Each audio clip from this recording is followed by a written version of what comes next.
Amén. Oremos.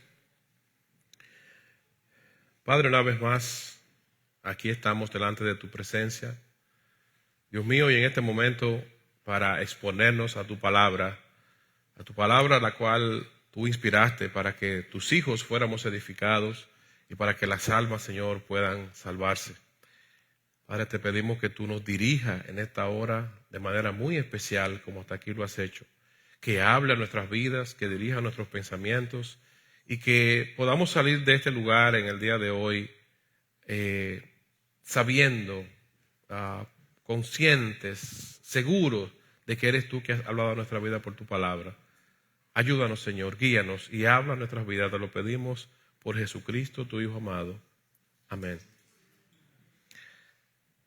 Hoy terminamos el capítulo 5 de Primera de Corintios y como pueden ver ahí y ya otros han visto, la predicación de hoy la hemos titulado ¿Cómo amar con verdad y límites? Cuando leemos la porción del versículo 9 al 13 de Primera de Corintios 5, vemos que básicamente lo que la Biblia está presentando es de qué manera debemos nosotros dar amor a los demás y también poner límites en un contexto bíblico y en un contexto de iglesia como creyente. Yo quiero que primero leamos la porción de Primera de Corintios 5 y de ahí entonces pues vamos a ver lo que la palabra de Dios nos trae esta mañana. Hoy, como siempre les recuerdo, a leer en la Nueva Traducción Viviente, Primera de Corintios 5, versículo 9 al 13, dice la palabra: cuando les escribí anteriormente, aquí hablando obviamente el apóstol Pablo quien escribe esta carta, les dije que no se relacionaran con personas que se entregan al pecado sexual, pero no me refería a los incrédulos, que se entregan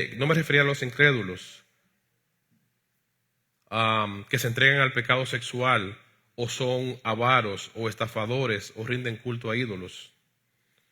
Uno tendría que salirse del mundo para evitar gente como esta.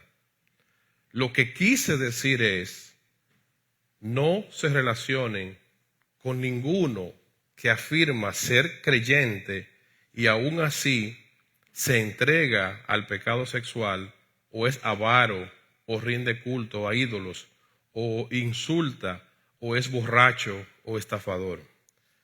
Ni siquiera coman con gente como esta. No es mi deber juzgar a los de afuera, pero sí es responsabilidad de ustedes juzgar a los que son de la iglesia y están en pecado. Dios juzgará a los de afuera, pero como dice la Escritura, quiten al malvado de entre ustedes. Y quiero poner un poquito en contexto el texto que acabamos de leer. Este capítulo 5 de Primera de Corintios relata ese evento donde esta iglesia se vio envuelta en una situación donde había una persona que estaba sosteniendo relación de intimidad, relaciones sexuales con su madrastra, con otra persona, ¿verdad?, que no debió tenerla. Y la iglesia estaba permitiéndolo sin hacer ningún tipo de reprensión por esta actuación, apelando a que eran personas de mente abierta, porque eran personas con un nivel de cultura elevado y económico. La ciudad de Corinto era una ciudad que tenía poder económico. Entonces, ese tipo de cosas, cuando suceden en una iglesia, que pasó en ese tiempo y pasa y seguirá pasando en donde hay seres humanos, esta y otras más, de las que tantas suceden en medio donde hay gente, debemos estar siempre apercibidos de qué es lo que Dios dice. El reclamo aquí del apóstol Pablo, cuando vemos este planteamiento en estos versículos, y lo traemos entonces al momento en que vivimos, porque usted diría, bueno, pero eso fue una situación de aquella iglesia. No, es una situación que se sigue repitiendo también y que se da en otros lugares. Y en el contexto de vida ahora, en el presente que nosotros estamos viviendo, debemos pensar y mirarlo desde el punto de vista de cuando nos relacionamos con los demás. Es muy común nosotros confundir el amor con la permisividad. No solamente pasa en ese contexto de situaciones de sexualidad y eso, sino también en todo. A veces confundimos que amar a alguien es ser permisivo. Pasa mucho con los hijos. A veces hay padres que, como se dice por ahí coloquialmente, se convierten en apoyadores de las cosas que no son correctas en sus hijos en honor a que los aman. Entonces, ¿qué hace eso? Que daña a la persona. Entonces, es común que nosotros podamos confundir el amor con la permisividad. Y también confundir cuando usted firme en algo que usted no transige con odio. Cuando usted dice, no, eso no es permitido, eso no puede ser, eso no debe de ser, eso Dios lo condena en su palabra. Entonces, eso es odio. Pasa hoy por hoy con la comunidad LGTB. Cuando usted rechaza esa conducta, que no es usted que la rechaza, es la Biblia que la condena, entonces eso es odio. Es un odio a esa comunidad. No, no es un odio. Es la palabra de Dios que no es la palabra nuestra.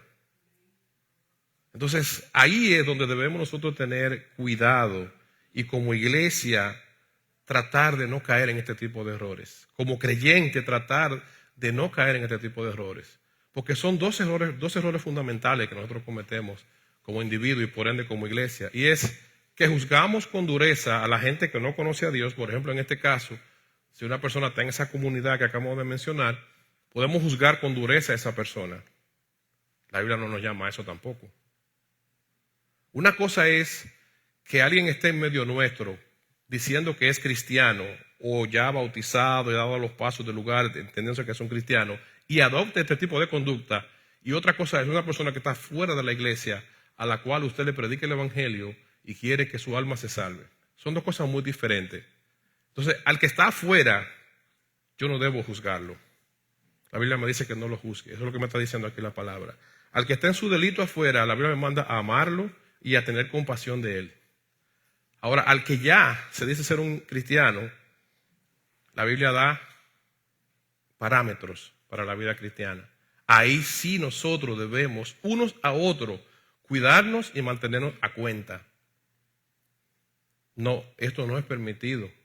No lo digo yo, lo dice la palabra de Dios. Entonces, unos con otros debemos sacarnos filo en ese sentido. Y debemos de no ser indiferentes.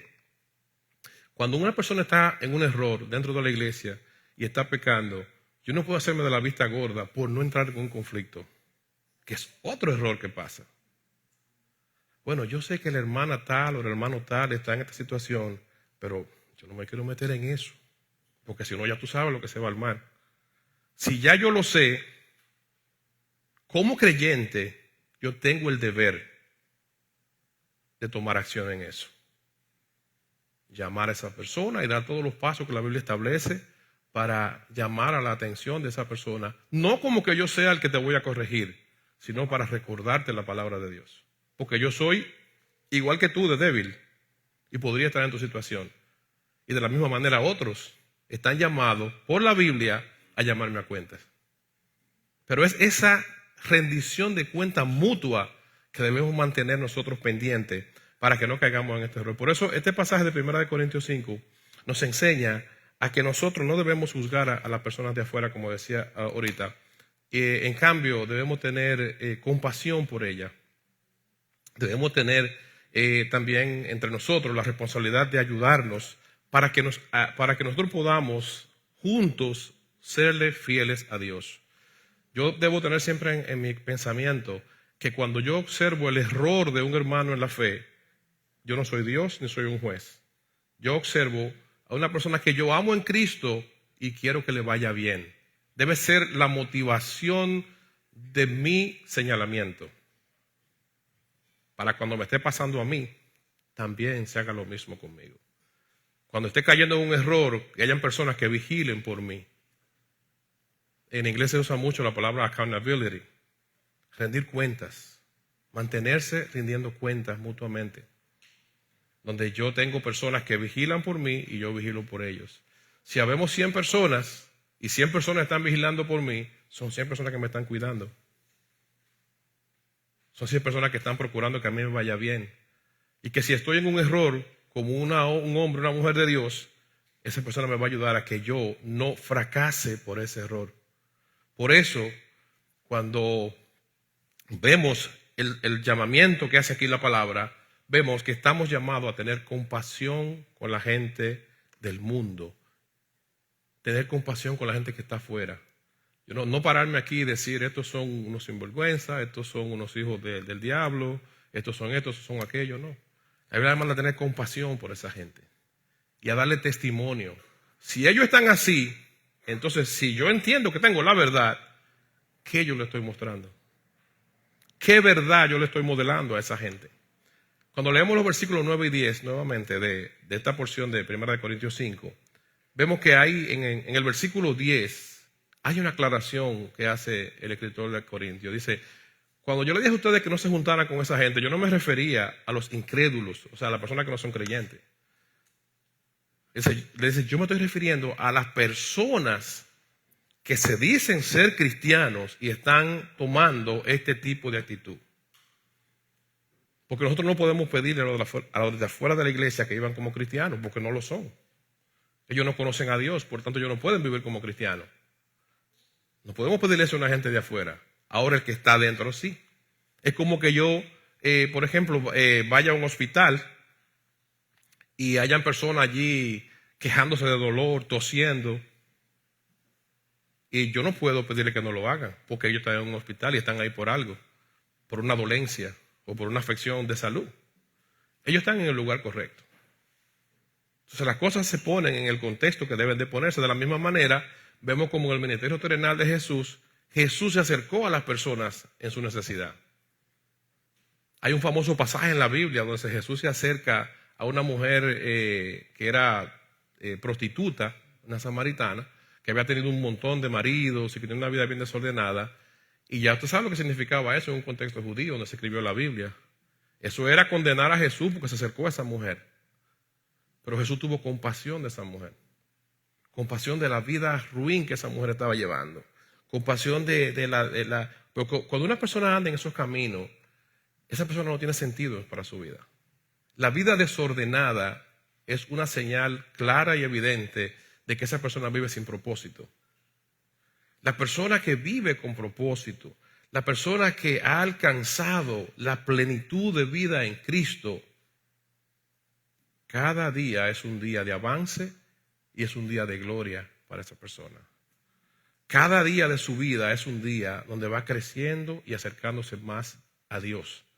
La persona que realmente busca a Dios de corazón, la persona que vive cada día para Dios, cada día es un día de avance. No quiere decir que va a tener ausencia de situaciones o problemas, porque todo lo tenemos. Ahora, la forma en cómo aborda esos problemas va a ser una forma diferente a una persona que vive sin esperanza. A mí siempre me gusta dejar una pregunta en el aire en este tipo de temas. Y es que cuando uno se acuesta cada noche y se levanta en la mañana, ¿se ha hecho usted la pregunta, ¿para qué yo vivo? ¿Qué realmente le da sentido a mi vida? ¿Por qué yo hago todo lo que yo hago? ¿Para qué yo trabajo? ¿Para qué yo quiero tener bienes materiales? ¿Para qué yo hago las cosas? ¿Para qué? ¿Cuál es el objetivo final? Sí sabemos que necesitamos las cosas materiales porque vivimos en esta tierra. Ahora, al final, ¿cuál es el objetivo? Entonces, eso es algo que los cristianos, cuando alcanzamos la madurez, entendemos cuál es el verdadero significado de la vida, cuáles son las cosas que tienen valor. Hay cosas que son importantes, son necesarias, y hay cosas que tienen valor. Tener un propósito claro en la vida tiene valor. A veces cuando usted ve una persona que dice, yo no sé qué va a ser de mi vida, yo no sé, a veces me siento perdido, me siento desorientado, no sé ni para dónde voy,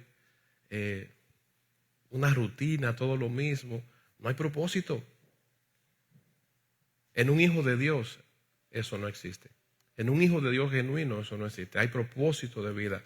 Por eso Jesús se acercó a las personas para traerle sentido a su vida. Por eso la Biblia dice que el que no está en Cristo está espiritualmente muerto. Y yo sé que muchas veces, a través de la historia de la iglesia, han existido muchas formas que los hombres hemos adoptado, que a veces son formas que hasta alejan a las personas. A veces formas rígidas, a veces formas que no tienen un sustento realmente bíblico en honor a querer agradar a Dios. Y muchas veces lo que hacemos es no dar testimonio de Dios con esa forma que a veces adoptamos. Pero que cada día, hermanos, amigos, que Dios nos ayude a nosotros a abrir nuestros ojos espirituales y a acercarnos más a Dios y a darle sentido a nuestras vidas en Jesucristo. No hay otra cosa en esta tierra que nosotros podamos hacer de más valor que no sea darle sentido a nuestra vida a través de Jesucristo. Jesús se acercó a la gente para ayudarle. Jesús se acercó a la gente para cubrir su necesidad, no solamente material y física, sino principalmente espiritual. Cuando vemos en el libro de Mateo, el Evangelio de Mateo, en su capítulo 2, versículo 17, vemos que la Biblia dice que al oír Jesús esto, les dijo, saltaron una multitud y oyó diferentes situaciones de que estaban sucediendo con la gente. Dijo, al oír Jesús esto, les dijo, los sanos no tienen necesidad de médico, sino los enfermos. Los sanos no tienen necesidad de médico, sino los enfermos. Y ahí aclara entonces el propósito de él de estar en esta tierra, cuando le dice, no he venido a llamar a los justos, sino a los pecadores. La Biblia dice que nadie debe tener un más alto concepto de sí que el que debe de ser. Cuando usted es un hijo de Dios, usted debe tener seguridad de que usted es un hijo de Dios. Ahora, esa seguridad que tenemos de ser hijos de Dios solamente la podemos tener en Jesucristo y la podemos tener cuando nos mantenemos apegados a esa fuente que nos da vida que se llama Cristo. A veces podríamos caer en el error de creernos por encima de los demás, creernos más santos que los demás, creernos más espirituales que los demás. Y eso es una señal de alerta, debe ser una señal de alerta para los cristianos. En el Evangelio de Lucas, Jesús también aclaró y dijo que él, ya se refirió a él mismo, el Hijo del Hombre vino a buscar y a salvar lo que se había perdido. Nuestro llamado hacia el mundo, hacia la gente de afuera, hasta hacia las personas que no conocen a Cristo, es de compasión. Debemos pedirle a Dios que nos ayude a tener misericordia y compasión con la gente de afuera. Debe ser de amor y de testimonio. Si nosotros construimos muros que nos alejen de la gente, ¿quién le va a predicar el Evangelio? Si nosotros como cristianos, en vez de acercarnos y construir puentes hacia las personas de afuera, y lo que hago es construyo muros, entendiendo que ustedes son una fuente de contaminación, nosotros estamos bien, entonces ¿quién le va a predicar el Evangelio? Por eso, muchas de las personas que se han dedicado a través de la historia a trabajar ministerio y de diferentes ángulos, especialmente el evangelístico, en las últimas décadas se ha comprobado que el evangelismo personal es una de las mejores formas para acercarse a las personas y poderle predicar a Cristo. O sea, ¿qué significa esto? Cuando usted se acerca a alguien y establece una relación con esa persona. No quiere decir que tienen que ser amigos íntimos, ni mucho menos. Es una relación, es conversar, es hablar, es que usted se deje ver como un hijo de Dios para que esta persona vea el cambio que opera Dios en un individuo cuando está gobernando su vida. No creer en nosotros que estamos en una hora de virtud, porque no lo estamos. Aún siendo cristianos, le fallamos a Dios muchísimo y luchamos con nuestra naturaleza. Aún siendo cristianos, tenemos, como dice la Biblia, el que esté firme, mire que no caiga. Tenemos que estar siempre con los ojos vigilantes de no caer en errores que nos llevan al fracaso y que nos alejan de Dios. Nosotros debemos pedirle a Dios que nos ayude a construir esos puentes con la gente de afuera, que van a ayudar a que las personas puedan conocer a Cristo a través, no solamente de lo que le decimos, sino de lo que ven en nosotros. Que puedan ver en nosotros que sí, que somos hijos de Dios. Que puedan ver en nosotros el amor de Dios. Que puedan ver en nosotros ese mismo carácter que tenía Jesucristo cuando se acercaba a una prostituta, a un cobrador de impuestos, que era la gente más usurera, que abusaban de la gente cobrándole de más. O sea, Jesús se acercó a estas personas. Se acercó y le extendió una mano de misericordia. Y ojalá y Dios ponga en el corazón de toda su iglesia proponerse a hacer, como dice la Biblia acá, atender a este llamado. Ver a los de afuera con amor y con misericordia. Y a los de adentro, verlo para cuidarnos mutuamente. A los que están con nosotros, que estamos juntos en la misma iglesia, no, cuando digo la misma iglesia no solamente me refiero acá a la iglesia local, sino a la iglesia de Jesucristo en sentido general. A los que estamos juntos en este camino, que podamos entonces mantenernos a cuenta. Porque cuando nosotros nos mantenemos a cuenta, nos protegemos a nosotros mismos como individuos, pero también nos protegemos como congregación. Cuando yo cuido de un hermano que lo veo que no va por una buena ruta, yo no solamente estoy cuidando a ese hermano, yo estoy cuidando a toda una congregación. Yo estoy cuidando de que esa persona no caiga en un error que le haga daño a él y a la congregación. Hay errores que cuando suceden, que una persona lo comete, la persona sí, el error se hace público, la persona se ve afectada por ese error, su reputación, su credibilidad, pero también la congregación a la que pertenece se afecta, se hiere. Entonces, debemos de cuidar eso. Mutuamente cuidarnos, protegernos, pedirle a Dios que nos dé dirección. Por eso en el versículo 11, cuando sigue hablando aquí el escritor de Corintios dice, lo que quise decir, entonces aquí viene este énfasis que le hace, no es que no se relacionen con ninguno que afirma ser, lo que quise decir, es que no se relacionen con una persona que dice ser creyente y aún así sigue entregándose en pecados sexuales y con avaricia y rindiéndole culto a ídolos, porque también es otra cosa. Los ídolos de aquel entonces, que eran dioses que se fabricaban de imágenes, hoy hay muchos ídolos también.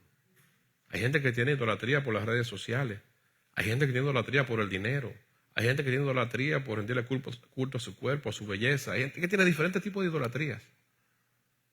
Entonces cuando yo leo estas palabras duras y difíciles aquí, cuando él dice que no se relacionen con esa persona, o sea, cuando una persona dice yo soy cristiano y persiste en un error, porque no es que un cristiano no pueda caer en un error, un cristiano puede caer en un error. Ahora, cuando persiste en ese error, lo que la Biblia está diciendo aquí es no se relacionen con esa persona. A ese nivel de drasticidad llega la palabra. Cuando una persona está incurriendo en este tipo de pecado y no ostempera hacer un cambio. Y termina diciendo ese versículo 11, ni siquiera coman con esa persona. O sea, ni siquiera comparta un momento no, manténlo alejado. Porque aquí lo que más la Biblia enfatiza es la falta de arrepentimiento. Una persona que se considera ser un hijo de Dios, la palabra dice que todo aquel que ha creído en Jesucristo se le da el Espíritu Santo como promesa. O sea, el mismo Espíritu de Dios mora en el creyente. Y cuando en uno no hay arrepentimiento de ciertos errores, entonces usted no pertenece a ese cuerpo. Cuando el arrepentimiento no existe. Porque cuando el Espíritu de Dios está en una persona, ese mismo Espíritu Santo es el que te entristece, te contrita para que tú entiendas que pecaste, te hace sentir mal.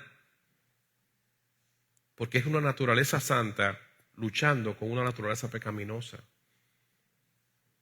Entonces, cuando nosotros nos sentimos, o una persona X no siente esa reprensión hacia los pecados, entonces esa persona está en duda de que sea un cristiano.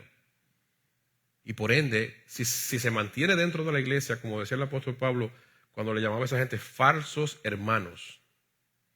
Cuando un falso hermano se mantiene actuando, tomando decisiones dentro de una congregación, esa persona hace mucho daño. Daño a los de adentro y daño a los de afuera. Porque daña el testimonio, pero también daña a los demás que están buscando caminar de la mano con el Señor. tolerar el pecado de forma continua, y hago este recalco aquí también, una cosa es que una persona falle en cualquier tipo de pecado que haya caído. Cayó, se descuidó, cometió una falta. Ahora que sigas recurrentemente cometiendo ese pecado dentro de la iglesia, ahí eso hay que confrontarlo. Y no debemos de tener temor de hacerlo porque que se pueda armar un conflicto o que se van a ofender. Eso tenemos que confrontarlo. Porque cuando no lo hacemos, nos hacemos partícipes, copartícipes de lo que esa persona está haciendo. Confrontar a un hermano en pecado no es para destruirlo. Cuando nosotros actuamos dirigidos por Dios, cuando nosotros actuamos a la luz de lo que dice la Biblia, confrontar a un hermano en pecado es para despertarlo y proteger su salud y la salud de toda la congregación. Es para cuidarlo. Por eso dice en Gálatas, capítulo 6, versículo 1, refiriéndose a esto mismo, dice: hermanos, si alguno de ustedes fuera sorprendido en alguna falta, ustedes que son espirituales, restáurenle con espíritu de mansedumbre. Cuando alguien falla, a veces cuando oímos la palabra de no ser tolerante a ciertas cosas, no es que yo voy a ir con arrogancia y con bravuconería, no, con un espíritu de mansedumbre, a extenderle la mano para que esa persona se restaure, como yo esperaría que lo hicieran conmigo si yo fallo. Ahora con firmeza. Por eso dice el título de la predicación de hoy: cómo amar con verdad y límites. Lo primero que debe de estar en el centro de nuestra interrelación de amor es la verdad y los límites que establece la Biblia. No lo establecemos nosotros, lo establece Dios en su palabra. Porque nosotros, los cristianos, haciendo esto, estamos practicando lo que dice aquí mismo y a lo que estamos llamados, que es a cuidarnos entre nosotros, a dejar que Dios juzgue a los de afuera, pero a cuidarnos mutuamente. Versículos 13 y 12 dice el apóstol: no es mi deber juzgar a los de afuera, pero sí es responsabilidad de ustedes juzgar a los que son de la iglesia y están en pecado. Dios juzgará a los de afuera, pero como dice la Escritura, quiten al malvado de entre ustedes. Hay un orden divino que Dios estableció. No lo estableció ningún hombre, lo estableció Dios. Como iglesia debemos de cuidarnos. Debemos de cuidarnos y examinarnos mutuamente. Mantenernos siempre en esa vigilancia para que la iglesia se mantenga sana. Y como decía hace un momento, y el juicio de los de afuera, pues eso le pertenece al Señor. Romanos 14, versículo 12, lo dice eso de la siguiente manera. Dice que es cierto, cada uno de nosotros tendrá que responder por sí mismo ante Dios. O sea, todas las cosas que nosotros hacemos, sean buenas o sean malas, le tenemos que dar cuenta a Dios. A nosotros nunca se le puede olvidar eso. Y lo voy a leer el 12 y 13, Romanos 14, 12 y 13. Es cierto, cada uno de nosotros tendrá que responder por sí mismo ante Dios. Así que dejemos de juzgarnos unos a otros. Por el contrario, propónganse vivir de tal manera que no causen tropiezo ni caída a otro creyente. A veces nosotros subestimamos el impacto de las cosas que hacemos. Cuando una persona está procurando caminar con el Señor, cuando una persona, especialmente los más débiles, y yo soy una persona que he sido una inspiración o un hermano que me tienen en alta estima como una persona de madurez, y yo fallo, mi falla le sirve de tropiezo a esa persona. Mi falla le sirve de tropiezo a esa persona. Entonces, por eso hace la advertencia el apóstol aquí en este capítulo 14, dice: cada quien va a tener que darle cuenta a Dios. A veces hay cosas que usted hace que nadie lo sabe, solamente las sabe usted. Pero por eso usted va a tener que darle cuenta a Dios.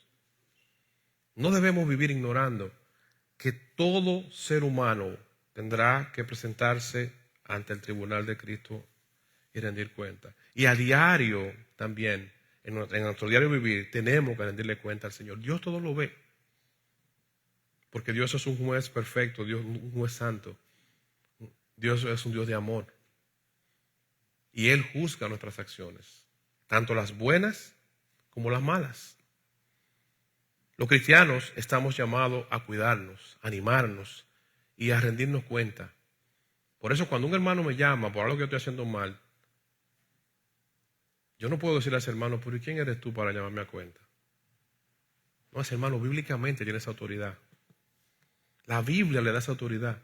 Si usted pertenece al cuerpo de Cristo, a la iglesia de Jesucristo, cualquier hermano en comunión tiene toda la autoridad bíblica para llamarlo a usted a cuenta. Cualquier hermano. Porque es lo que Dios ha establecido en su palabra. No tiene que ser el pastor, una autoridad de la iglesia. No, cualquier hermano lo puede llamar. Ahí aún sea un hermano, ¿verdad?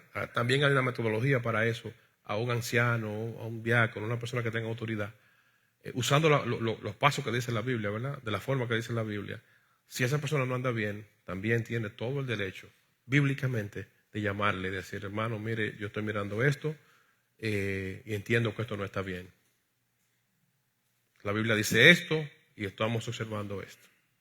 O sea que cuando nosotros nos estamos interrelacionando, debemos pedirle a Dios que nos ayude a cómo, ¿verdad?, movernos en el vínculo perfecto que es el amor, ese vínculo que enseña la Biblia, estableciendo los límites que la misma Biblia también nos da para que ese amor sea puro y sin mancha.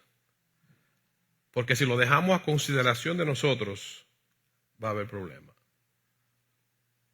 Es fácil yo poner límites a una persona cuando no me duele hacerlo. ¿Qué tal si es mi hijo? Si es mi hija, si es una persona cercana, si es mi amigo, si es mi amiga. Entonces, siempre debemos recordar en quién hemos creído y cuáles son las cosas que Dios ha establecido para que nosotros convivamos como Jesús nos enseñó, para que nos amemos mutuamente como Jesús nos enseñó, con un corazón abierto, puro, para que el mundo pueda ver que nosotros nos cuidamos y que somos hijos de Dios y que como hijos de Dios actuamos con firmeza. Construyamos los puentes necesarios para la gente de afuera. Construyamos los puentes que nos van a ayudar a modelarle a Cristo a los demás. Miremoslos con compasión. Y en cuanto a la familia de la fe, a los de dentro, si alguien está cayendo, acerquémonos a esa persona con amor y con respeto para que esa persona pueda ser restaurada. Seamos una iglesia que abraza al perdido con el amor de Dios, no juzgándolo, que abraza al perdido con el amor de Dios, pero que a la misma vez, abrazando a ese perdido con el amor de Dios, también nosotros procuremos mantenernos en la verdad que es Jesucristo y su palabra. Amén. Vamos a orar. Padre Celestial, gracias Señor, gracias por tu iglesia y por esta familia que nos has dado. Te pedimos perdón, Señor, por las veces que hemos juzgado a las personas que no son cristianos, olvidándonos, Padre, que tú un día nos perdonaste también a nosotros, que no lo merecíamos, y lo hiciste solo por tu amor. Danos un corazón, Padre, lleno de compasión, para buscar y amar a los perdidos. Limpia nuestras vidas hoy y danos el valor para vivir de una manera que te agrade. Que esta iglesia sea un refugio para todas las personas que te buscan, que buscan escuchar tu voz. Ayúdanos, Señor, en esto. Te lo pedimos por Jesucristo, tu Hijo amado, nuestro Señor y nuestro Salvador eterno. Amén.